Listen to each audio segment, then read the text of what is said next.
살아가면서 언제나 변화를 꿈꿉니다. 발전하기를 바라는 인생, 이건 어쩌면 우리의 본능이라고 할 수 있습니다. 우리가 성장과 발전, 변화를 포기하는 순간 죽은 목숨이나 다름이 없습니다.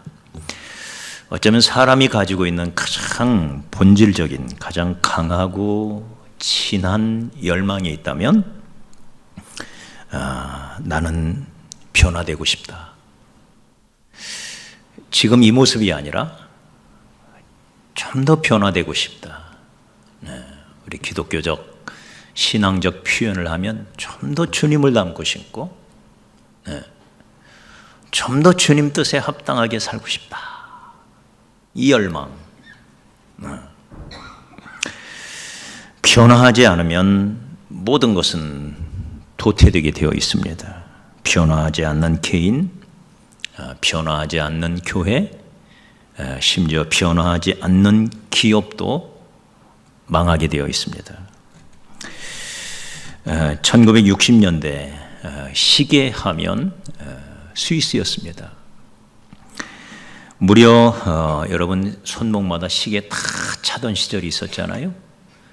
그 시대 세계 시계 시장의 90%를 스위스가 장악하고 있었습니다. 이런 독점도 없죠. 그죠? 90%를. 그러다가 일본의 세이코라고 하는 시계가 소위 전자식 시계가 만들어지면서 이 시계가 세계 시장을 휩쓸기 시작했습니다.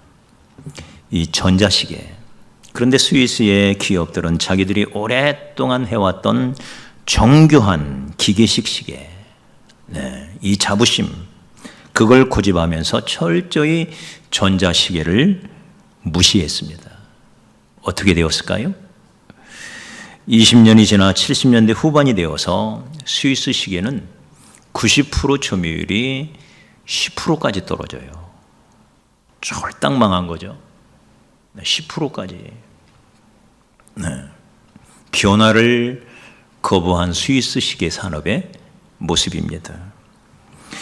그때 스위스의 스와치라는 회사가 첫째는 값싸고 둘째는 아름다운 패션 감각이 있고 세 번째는 생산 공정의 자동화라는 목표를 내걸고 변화를 시도합니다. 그 결과 꼰도박질 쳤던 스위스 시계 산업의 점유율이 다시 55%까지 올라가요.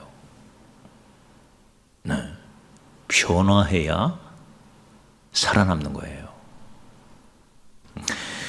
문제는 변화하기가 쉽지 않다는 데 있습니다. 누구에게나 지금까지 나름대로 노력을 기울여 봤지만 그다지 성과를 거두지 못한 씁쓸해한 슬픈 추억들이 다 있을 겁니다. 아무리 변화하려고 몸부림쳐 보았지만 조금도 변화되지 않는 나 자신의 모습, 교회의 모습, 이 나라의 모습, 직장의 모습, 거기서 우리는 좌절하지요. 제가 중학교 다니던 시절에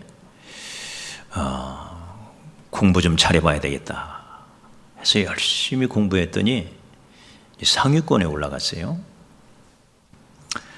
근데 늘 전교에서 1등하던 친구가 미끄러져 가지고 저랑 짝꿍이 되었어요. 그래서 제가 마음 먹기를 잘 됐다.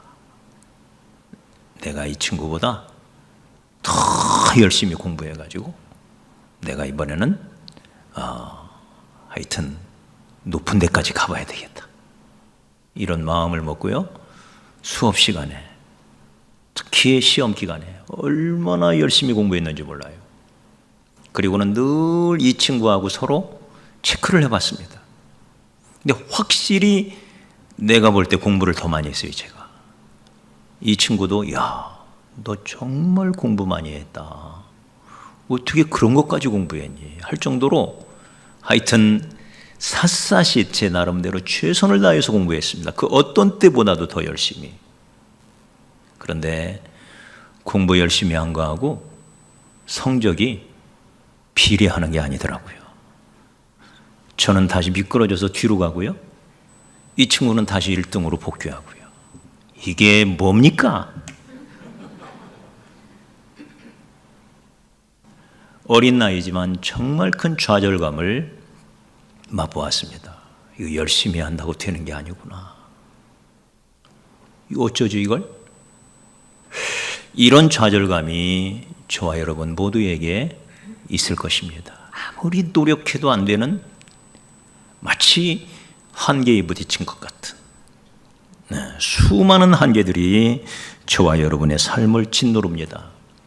한계를 뛰어넘기가 여간 어려운 게 아닙니다. 능력의 한계, 사업하시는 분들에게 재정적 능력, 그 외에도 다양한 한계들이 엄연히 우리 삶에 존재합니다.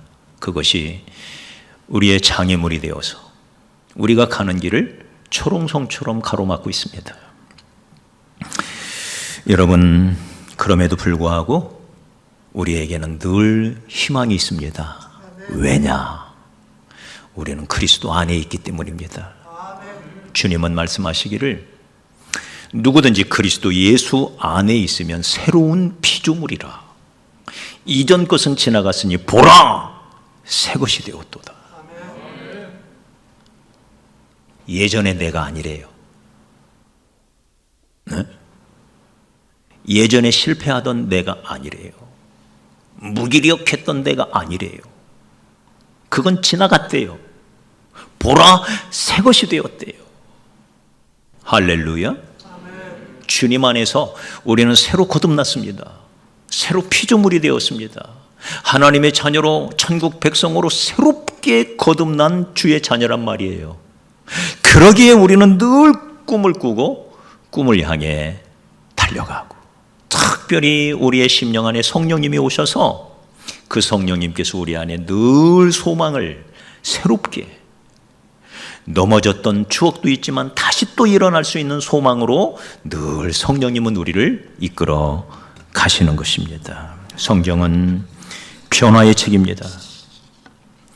물이 변하여 포도주가 되게 하신 우리 주님은 병든 자를 건강한 사람으로 변화시키고,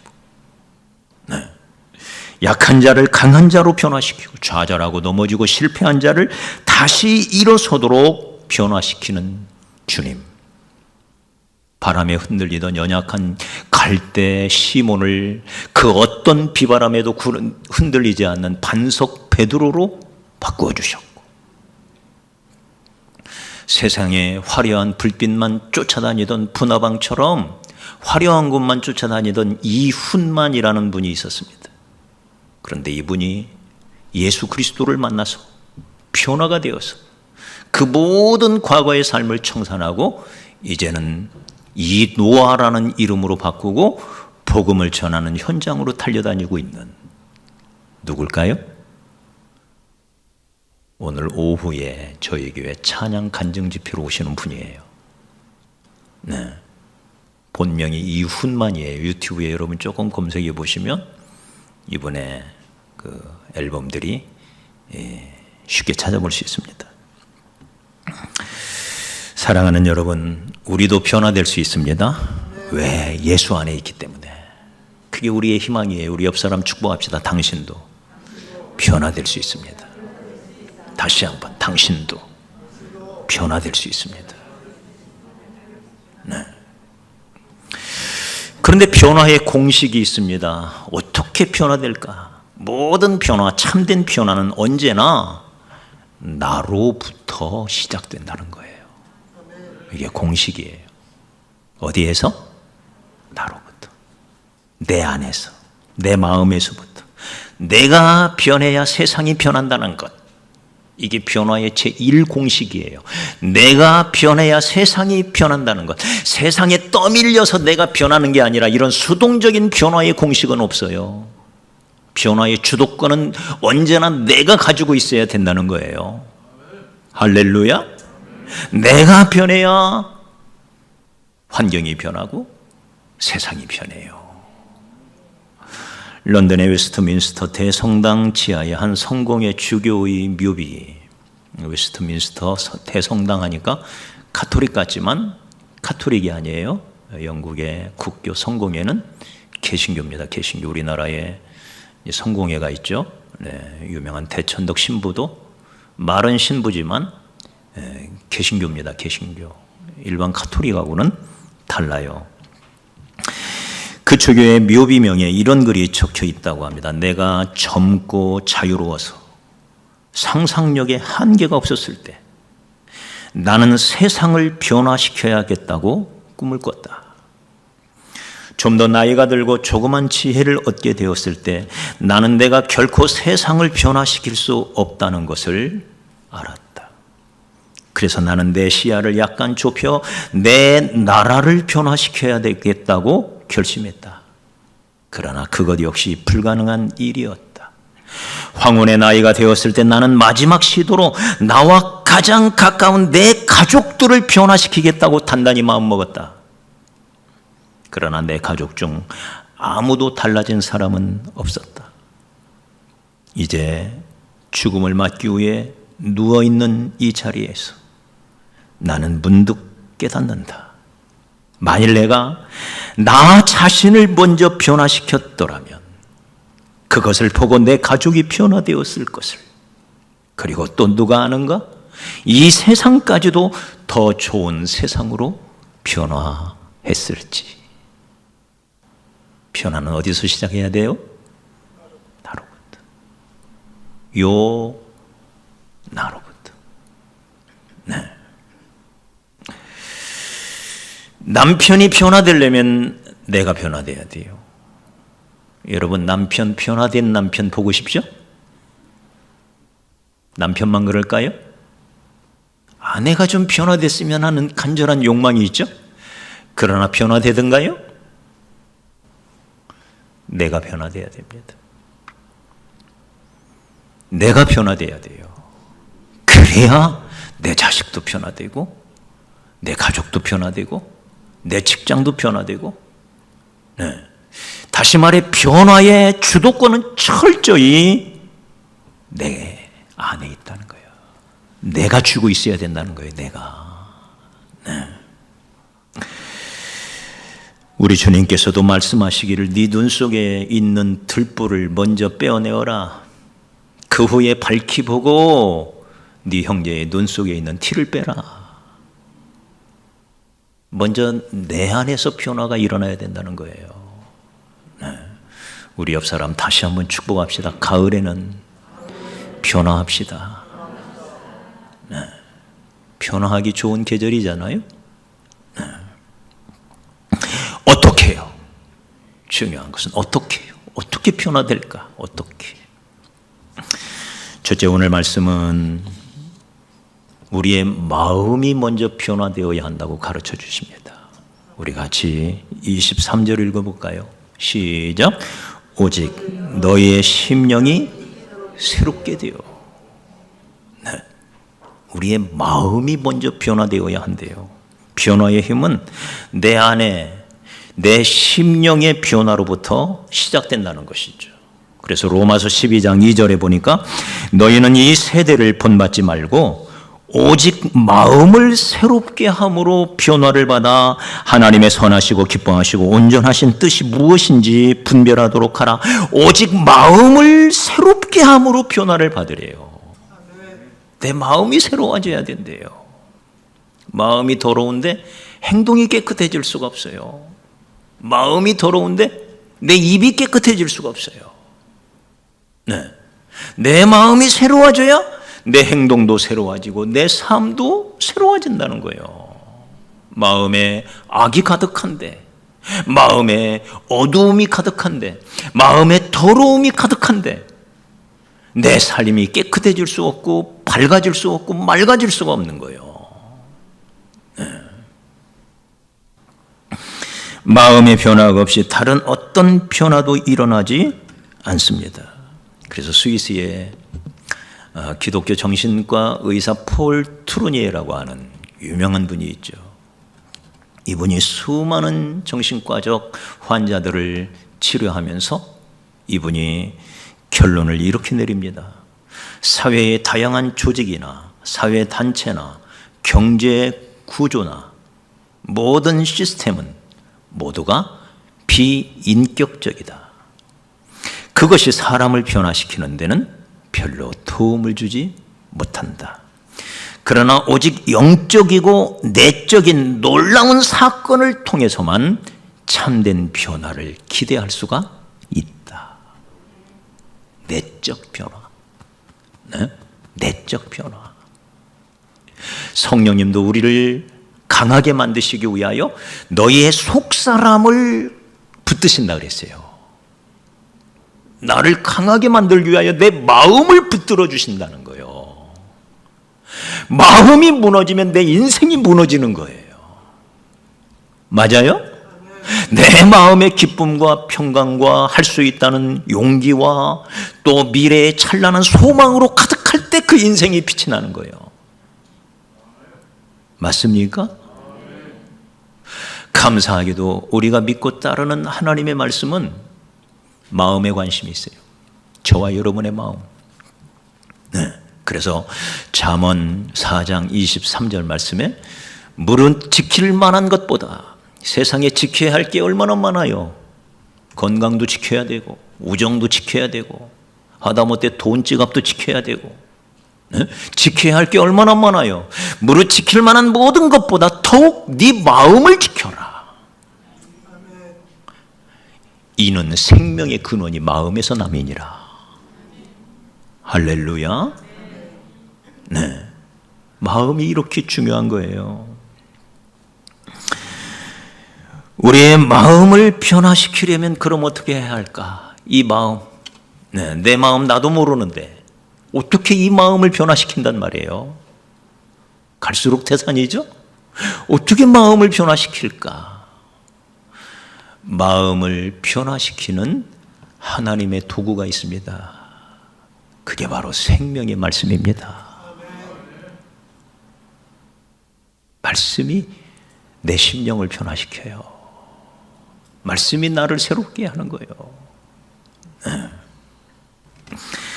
그래서 시편 119편 11절에 내가 주께 범죄하지 아니하려 하여 주의 말씀을 내 마음에 두었나이다. 내 마음에 뭘 둔다고요? 말씀을. 네.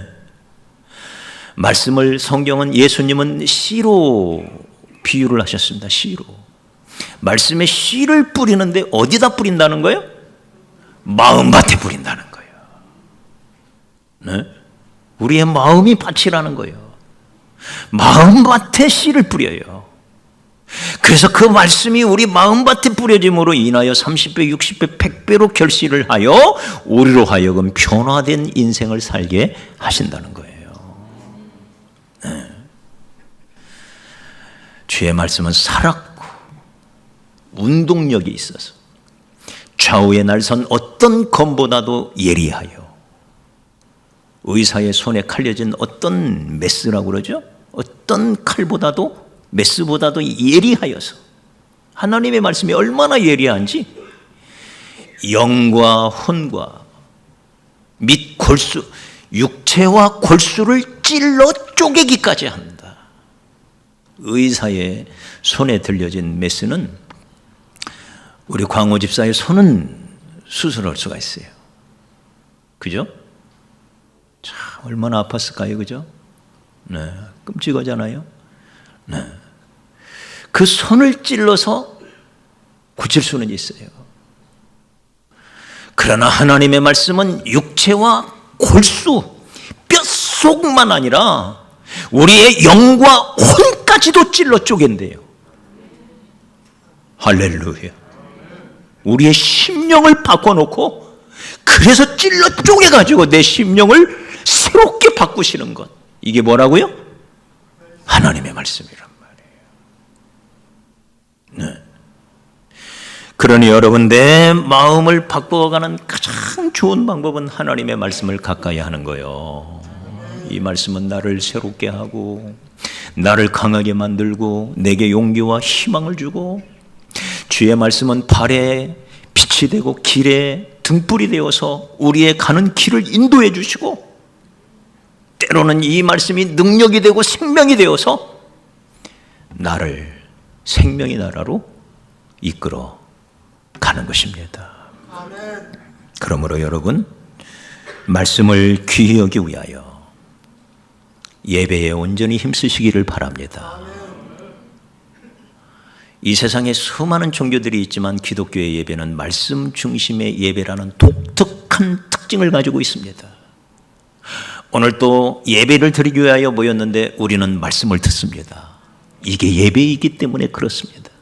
말씀이신 하나님 앞에 나와 말씀을 들으면서 하나님의 뜻을 깨닫고 그 말씀대로 살겠노라고 결단하는 것, 이게 예배라는 거예요.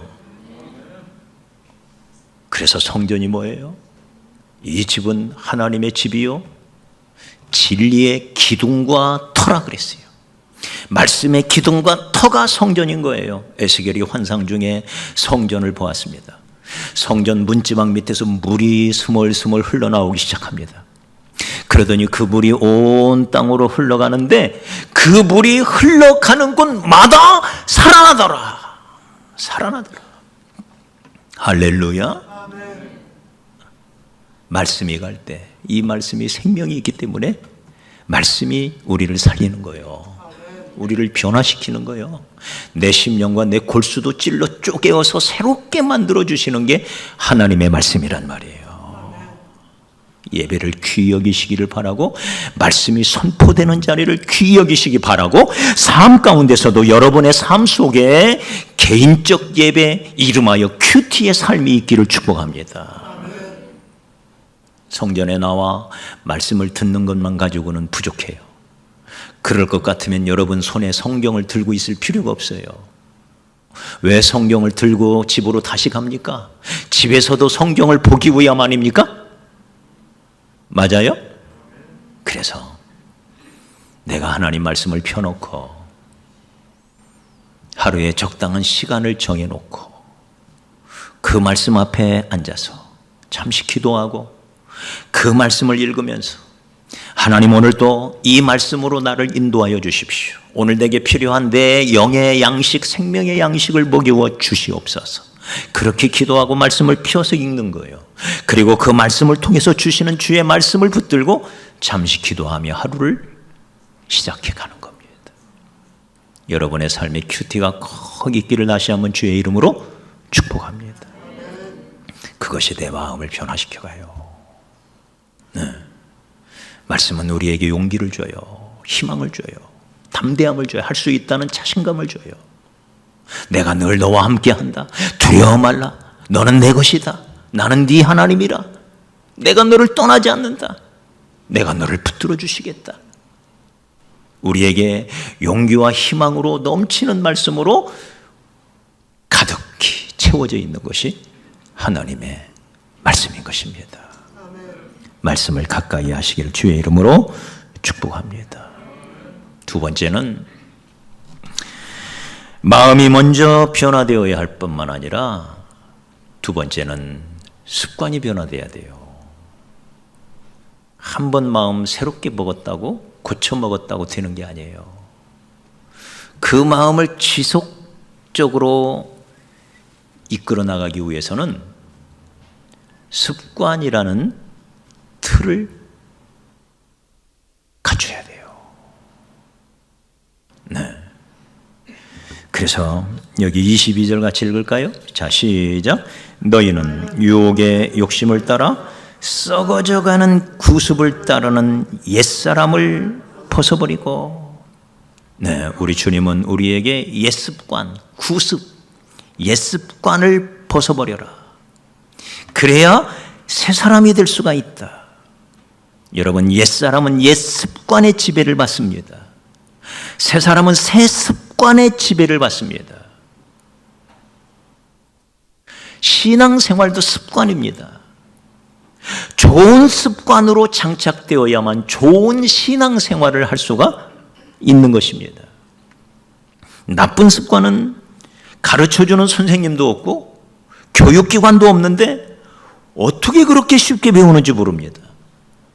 왜냐하면 우리의 인간의 본성이 타락했기 때문에 그렇습니다. 뿐만 아니라 성경은 그런 나쁜 습관의 배경에는 악한 마귀가 있음을 가르쳐 줍니다. 그 옛 습관이 믿음을 가진 저와 여러분의 삶을 여전히 붙잡고 있는 부분들이 있습니다. 마귀는 우리의 이런 나쁜 습관을 심어서 나를 얽어맵니다. 나를 묶어서 꼼짝 못하게 만듭니다. 우리 인생을 파괴합니다. 습관이라고 하는 끈으로 묶어서 나를 질질 끌고 다닙니다. 네. 이 습관을 끊어내버려야 됩니다.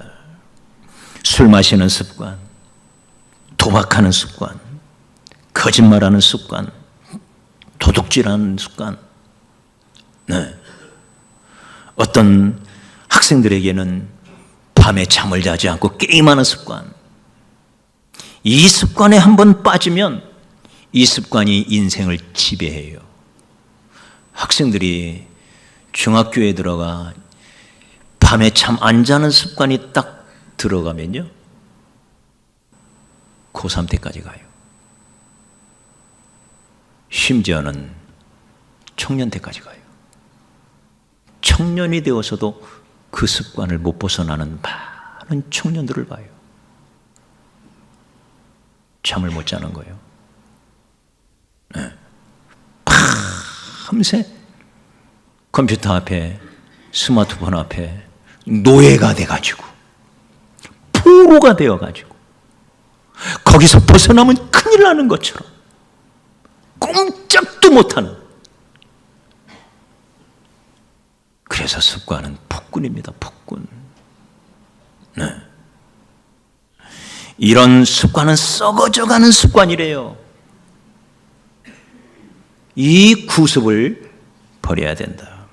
그래서 유명한 파스칼은 말하기를 습관은 제2의 천성이다. 제1의 천성을 파괴한다. 이게 뭐라고요? 습관이라는 거예요. 결국 인생은 어떤 습관을 몸에 들였느냐? 그 습관으로 살아가는 거예요. 네. 습관은 엄청난 힘이 있습니다. 그래서 보비라는 분은 말하기를 습관만큼 강한 전제는 없다. 어느 교회 남선교회 헌신 예배를 드리는데 회장되는 분이 바둑을 많이 즐기시는 분이에요. 밤낮으로 기원에 가서 사시는데 기도하시다가 마지막으로 예수님 이름으로 기도합니다. 아다리 그랬대요. 몸에 배니까. 남자들만 그런 게 아니에요. 어느 여선교회 회장님이 늘 아파트를 사고 파시는 분이었는데 어느 날 여선교회 헌신 예배를 드리는데 찬송 몇 장을 부른다는 것이 우리 다 같이 찬송가 405동을 부르시겠습니다. 그러더래요. 이게 습관이에요. 이게 습관. 네? 이렇게 무서운 것입니다. 나쁜 습관이 몸에 들어와 우리를 꽉 붙드는 거예요. 꼼짝하지 못하게 얽어매는 거예요. 술에 빠진 사람은 술을 안 마시면 잠을 못 자요. 술을 안 마시면 인생이 갑자기 허무해져요. 네. 술이 기쁨이고 술이 행복이고 술 친구가 최고의 친구고 거기서 헤어나오려고 허우적대지만 허우적거리면 허우적거릴수록 그 안에 더 깊이 빠져들어가요. 늪처럼. 못 벗어나요.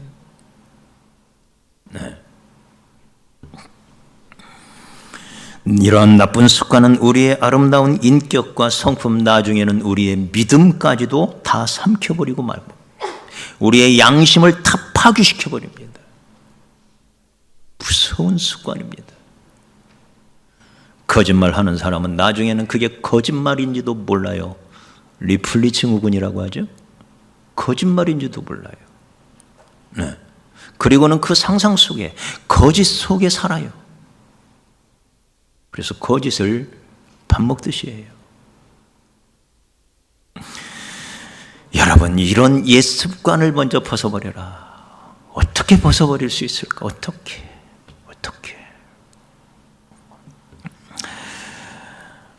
우리 예수님을 바라봐야 합니다.